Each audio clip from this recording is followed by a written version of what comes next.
Welcome back to the next episode of the Elevate With Us podcast. We are in for a treat today. I'm very excited to welcome one of the realtors that's with us at Realty One Group Elevate. He has a great story. He's a great agent, and he's shifting in his business a little bit. Can't wait for him to share his story. So we have Shaun with us today. Hello. Hello, Mr. Shaun. So how are you? I'm amazing. How are you today? I'm great. Yeah? I'm blessed. Thanks for having me on here. Oh, blessed. I love It should that. be fun. It is going to be fun. It is a lot of fun. We really enjoy filming these podcasts, and I know you've watched a couple, so I have. I was really excited to welcome you on to the podcast because I think you might be the first agent in the office I've had on. We had like a trial podcast. Really? Where we like practiced whether we were going to do this, and we had Okay. Jenna on, but it was like very practiced, and we didn't really have a Okay. name yet. So like since we've become the Elevate With Us podcast, you're my first I love agent that. in the office. Elevate with us. It's good, right? Catchy. Yeah. So no pressure. First agent. No pressure. I didn't No let you pressure. know that in Okay. advance so you wouldn't get nervous. Okay. That's cool. No, that's I didn't know that. So now I'm like excited. Yeah, so you Yeah. you know, you're setting the standard for everybody else. So everyone Okay. after you can be nervous. Okay. So let me do a great job. Of course you will. So tell me about your journey. Like, have you always been a realtor? Have you done other things? What does that look Wow. like for you? Well, I thought I was gonna play football. I thought I was Football. gonna be a professional football Okay. player. So that means you played growing up I and played in all college. growing up. Yeah, since I was 11 or 12 years old. Okay. In Pee Wee football and high school football and then college football. And I what played position do you play? I played defensive end. Defensive end. Yeah. Okay. So the quarterback had a problem with me. Mm. But I played college football at JU. Graduated. Did a few tryouts. Okay. And you have a pro day. I got invited to a tryout in Atlanta Wow. for a bunch of teams. Yeah. And started to realize that maybe the phone wasn't going to ring Mm. and the calls weren't coming. And luckily I had a degree. Right. And so I have a business management degree, which is very broad. And, I just started applying to jobs. And you were what local else? here in the Jacksonville area. I was here, yeah. Okay. Yeah, so I graduated and stayed here. I still had my apartment with my wife now, girlfriend then. And, she's a nurse, so she started doing her thing and she was working. And Did she also go to JU? She went to Okay. JU and graduated from the School of Nursing there. Very nice. And so while her professional career is taking off, I'm kind of like trying to figure things out. Mm-hmm. What is it? What am I supposed to be doing? Sure. My identity was a student athlete, an athlete. You're adulting It was hard. time to adult. Yeah. The worst. It was time to adult. So I applied to a bunch of different jobs. I ended up in retail. You ended up in retail. So Yeah, is that when you were a kid and other than you only ever said you were going to be a professional football player, you never had Yeah. like your other thing? No, I No. didn't have another thing. When I grew up, You didn't I have a wanna backup be- plan? No, there was Okay. no backup plan. Okay. So yeah, so that's when life was really starting to happen. Yeah, that's It hard. was I like- mean, all of us have experienced a little bit of failure and rejection. Yeah. And so that's a really, really hard thing, especially you were young. I mean, Yeah, you're like, early 20s. I mean, you're a baby, right? You're just, Well, now that I'm a little bit older, yes, that's what it felt like. Oh, I'm sure it felt like Yeah. your world was crashing Yeah. all over you. I mean, that's really, Yeah. really hard. I mean, all of us have faced rejection. So good for Yeah. you for like persevering through and becoming successful. Because I Okay. would imagine a lot of people in your position might not have done you might know people you went to school with that have not necessarily made it, which is a very broad thing, right? Like, Right. because of that rejection of like, I'm going to do A and like L happened. Like you Right. took like 86 turns to get where you Right. needed to go. So Right. good for you. Yeah, that's life. It is. Oh, I- like a lot of that is life too. perseverance. Perseverance. Yeah, And- perseverance. and, you That's a know, hard just- word for me. Just hindsight 2020. Mhm. All it really was just failing forward. But I didn't know what failing forward was Sure. at the time. I Yeah. was you just figure it out. You got to Absolutely. pay rent, Mhm. right? So now it's like, what am I gonna do? So you ended up in retail, and what did that Yeah, look like? that was so called it retail, but it was car rental. It was car rental. I rented cars. Okay, like for Enterprise? Yeah, one of those guys. One of those guys? Okay. It hurts. I was It at hurts. yeah. Okay. Can we say that? Can we say company names? or- Why not? Okay. Maybe they'll like our podcast, like my Yeah. podcast. Or or not. endorsements. Yeah, they'll endorse it. They got Tom Brady. I'm looking for sponsors. They're I'm looking just for saying. good realtors. No, so I was in rental car, and I did that, and I didn't like it. So is it sales like? It's sales. It is sales. It's a lot.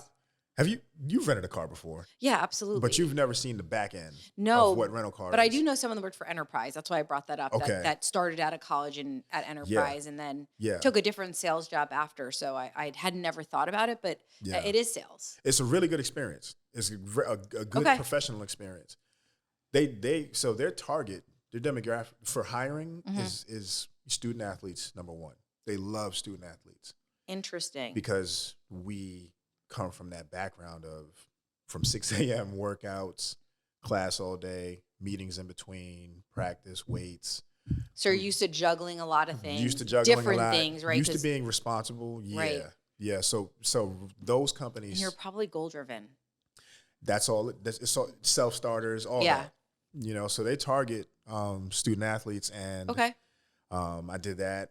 It's everything from meeting the customer at the counter to doing the contract to washing the cars to managing the fleet, all that. So I did that. For how long?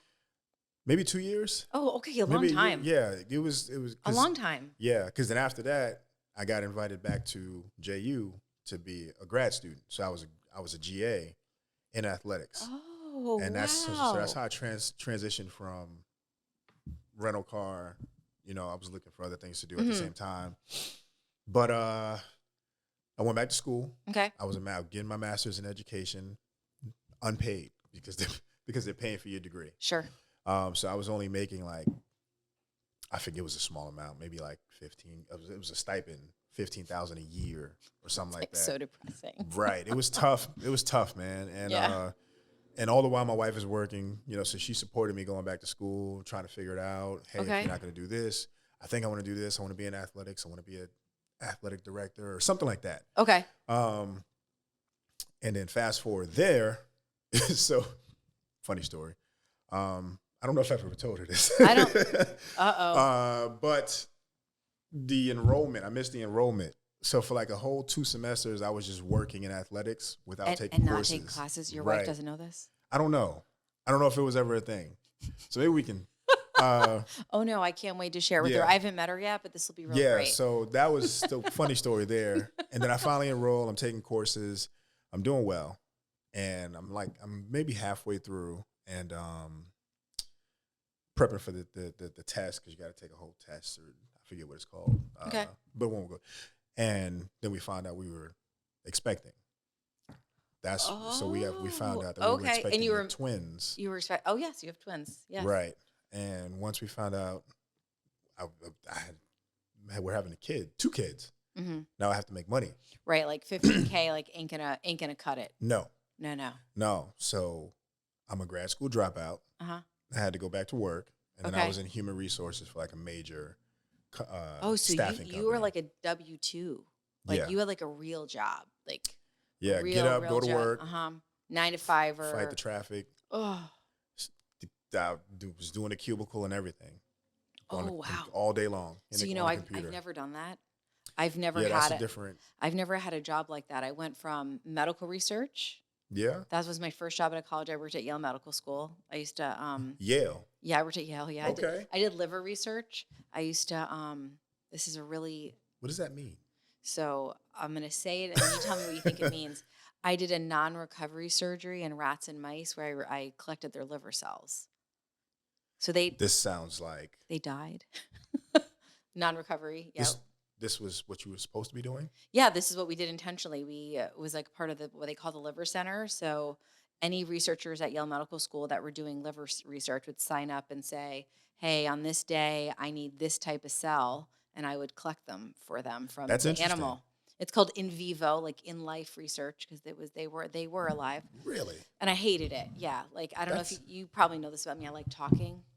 Yeah. Yeah, I like people. And there wasn't a lot of talking because you're in a lab. Yeah, and like 80% of the lab did not speak English. Oh, wow. Which was really not helpful for me. Yeah, that's not your comfort zone. No. So I left that and became a teacher, and schools don't work. I can see that. Yeah. So I actually have a master's in education. Okay. And then. So you took it the whole way. I did. And I taught high school biology for 5 years, and then I became a realtor. Really? So I've never had like a true corporate job. Biology? Yeah, I taught high school biology. What was your bachelor's in?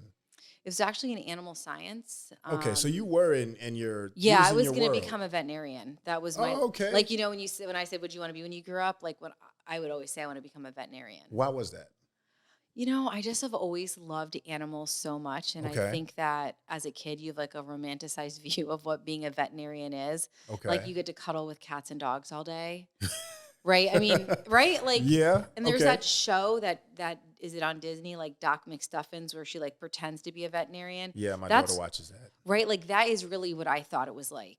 But then I worked for veterinarians, and it is not like that at all. No, it's really it's hard. It's sad. It could be also really rewarding.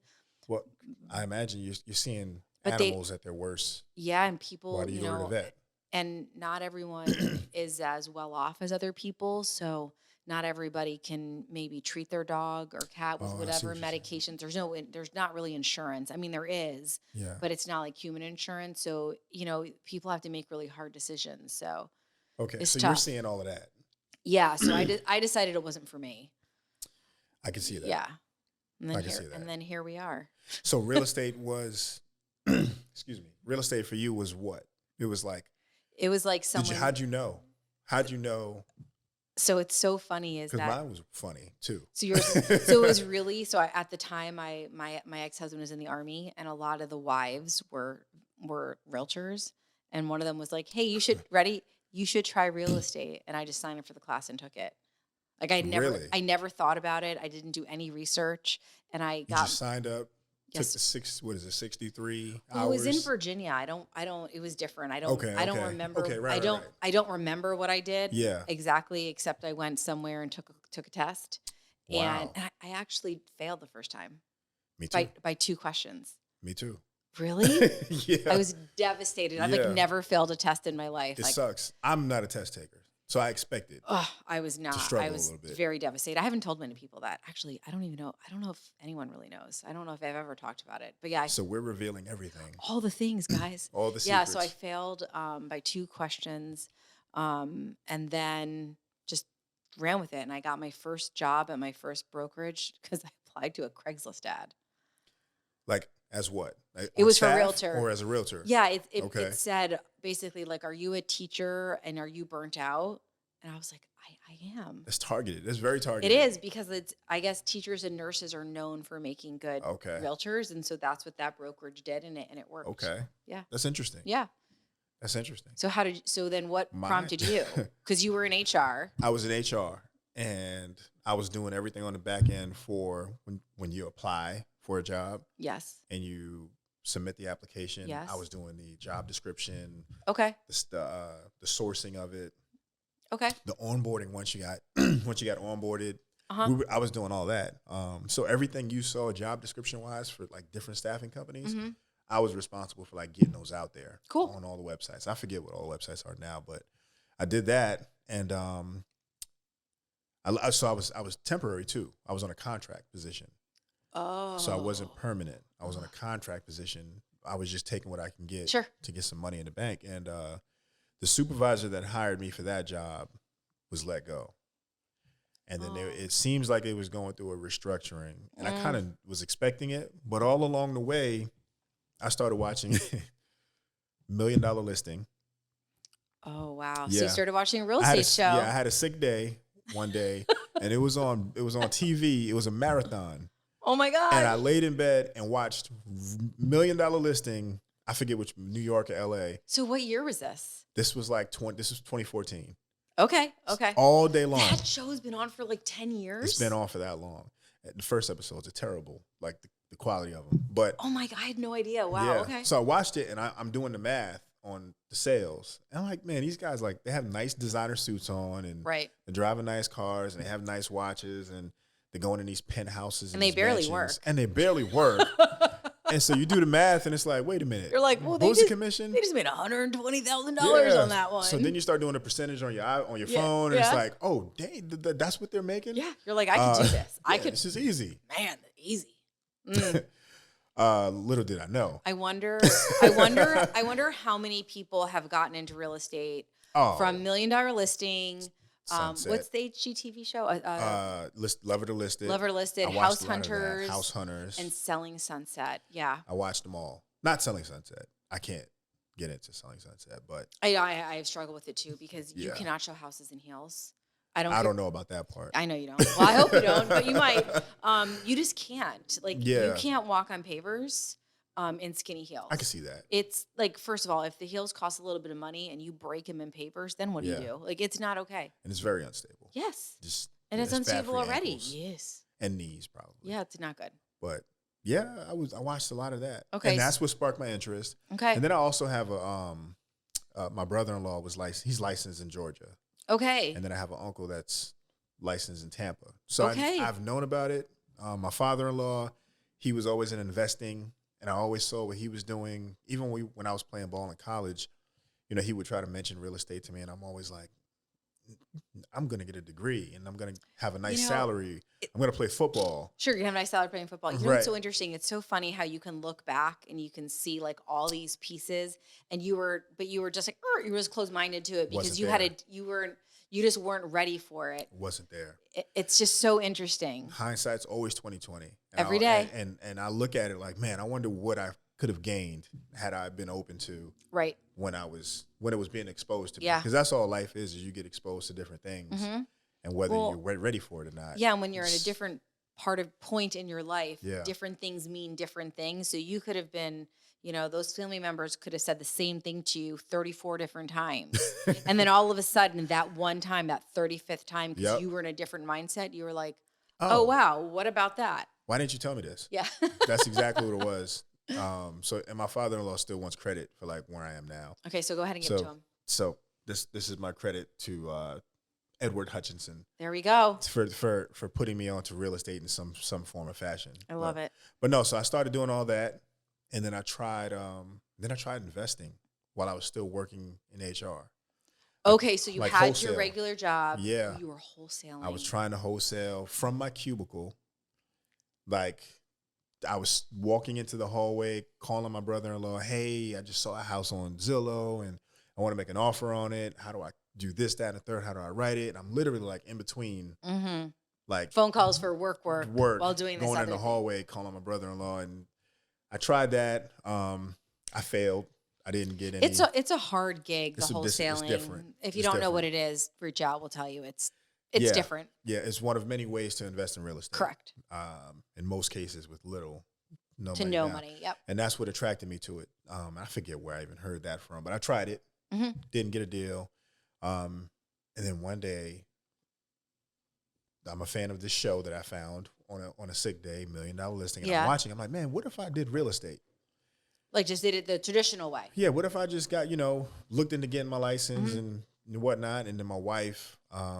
I think she found it on Groupon, a coupon, to get. They still have them. Yeah. I haven't been on Groupon in years. Yeah.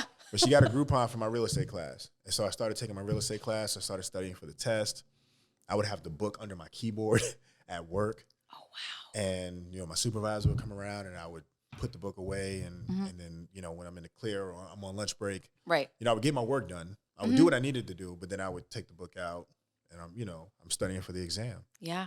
And, lo and behold, because you're a self-starter. Yeah, I knew I wanted to do it. Yeah. I knew I wanted something different. I knew it had to be more than waking up, taking this drive, sitting in this cubicle 8 hours. And this is coming from playing football and traveling across the country. Right. And having something to go after. Yeah. I knew it had to be more. And that's when I realized that I was wired differently. I was a terrible employee. I understand that. And I hear ya. And I'm just like, man, this just doesn't make sense. I was not put here to just do this. Right. So after a few weeks, I got laid off. Okay. But I was working on the exam. I was working on taking the exam. So one day, I always tell a story. Because it's a cool story now. It was tough then, but one day they called me in the office, said, "Hey, we're gonna go in a different direction with this department. gonna let you go. All the while, my sons are in the hospital. The twins are in the hospital. Okay, so the twins have been born. Yeah. So they were born really early. Really early. Prematurely. Yes. They were both 1 pound and 11 ounces each. They're both the same? They were both the same. They were tiny. Wow. And I could hold 1 pound, 11 ounces. 1 pound, 11 ounces each. They were this big? Well, as big as your hand. I could fit them in the palm of like an iPhone. And wow. Maybe a little bit bigger. And they were born right at the cutoff, being viable for survival. Wow. So I was working this job. Mm-hmm. I was working this job, and every day after work, going downtown, staying in the hospital from 5:30, 6 o'clock, all the way through midnight sometimes. Me and my wife, and we would take turns switching. I go to this cute incubator. She goes over here. Oh, because you have two to be with. And they had them on different sides of the NICU. They were not. In my mind, they'd be in the same crib thing, but that's no, because they got all kind of tubes. They had different things. Yeah. Wow. So we were doing that for 4.5 months. 4.5 months every day. And when is their birthday? October 30th. October 30th. So they're Halloween. Okay, so they're Halloween babies. Yeah. So you were there October, November, December, Holidays. through February. So just around this time of the year. The first one came home. They came home separately. One of them came home separately. Okay, one of them came home. Yeah, with all kinds of stuff. But machines. Thankfully, your wife is a nurse. Their mom's a nurse. Right. So that maybe made it less scary for you guys? I think so. I think or more scary. I mean, it could, sometimes ignorance is bliss, Right. I was very ignorant, and there were times where I should have been scared, and I think she was scared because right. she knew what was going on. Wow. And she knows what the nurses and doctors are saying. But that was its own story. Yeah. Oh, that's so they turned 10. No, 9. They'll be 10 this year. So they just turned 9. Yeah. And they'll be 10 this year. In a blink of an eye. Isn't it crazy how parenting is? Yeah. With that, it went so fast. People tell you, I don't know if anyone ever gave you this advice that the days are slow, but the years are fast. No, I haven't heard that one. Oh, it is so true. Someone said that to me years ago, and I was like, the days are slow, but the years are right. Because some days you're like, wow, this could this just stop? Yeah. And then all of a sudden they're 10. Wow. Yeah. I remember my kids turned 10 because they get both hands. And do you remember being 10? I do. I just found some old VHSs. Nice. So to me, that was such a hard part of parenting when I remembered being the age they were. And yes. And the other hard part was when I became an age, I remember my parents being. Yes. That's very mind-blowing. That's what I'm going through. Right. It's so weird because I think I'm oh my, I thought I was the only one. No, I thought I was cool and I think I'm cool and fun. Right? I'm man. But my mom was, sorry mom, I didn't think my mom was. So is that how my kids think about me? That's crazy you said that. See, it still my wife thinks I'm very I get stuck in nostalgia. Oh, okay. I suffer from being too nostalgic, and I'm always reminiscing. But that's how it is. It is a very weird thing. The same thing. I have a high schooler. The first day he went to high school, I pulled up a picture. So I obviously have a nostalgic disease as well. I was like, Dylan, this is from my first day of high school, and he did not care. I do the same. But that was very. I do the same thing. I don't know. It's just it's a very strange. But I guess that's aging and parenting and life and whatever. Yeah. But life is happening. I do the same thing with my sons. Yeah. I'm like, this is daddy when he was playing football or daddy when he was doing karate. And it's like, okay. And it's never the reaction you want. It's like, I thought you were going to love this. I thought you'd be so excited. Yeah. With the VHSs. I got tapes from 1990 something when I was having a birthday party at karate. Have your kids ever asked you how you got to school? Did you take a horse and buggy? No. So my kids have asked me these things, and I'm like, guys, I'm not I know you think I'm old, but I mean, there were cars, and I did take the bus. Yeah, actually, you know what? They do ask questions of what it was like, stuff like that. Dad, was this in the 19s and 80s? They say 19s and 80s and 19s and 90s. Oh, that's or so if I play cute. some music, I'm like, this is good music. This is from when Daddy was your age. He was like, oh, was this the 19s and 90s? That's so cute, though. You can't correct them. It's so adorable. No, I just it's love their it. way of yeah. But they make you feel. They make me feel it sometimes. So I was born in the 70s, in the late 70s, And my kids think it's so funny because they just think it makes me so old. Well, when we were growing up and we had Back to the Future. Oh, yeah. The time difference from when Back to the Future. I'm so scared. Yes. And they went back to whenever it was is the same as like now going to the 90s or something like that. Oh, awesome. Cool. Wow. Yeah. That's fun fact. That's ridiculous. Look it up. Yeah.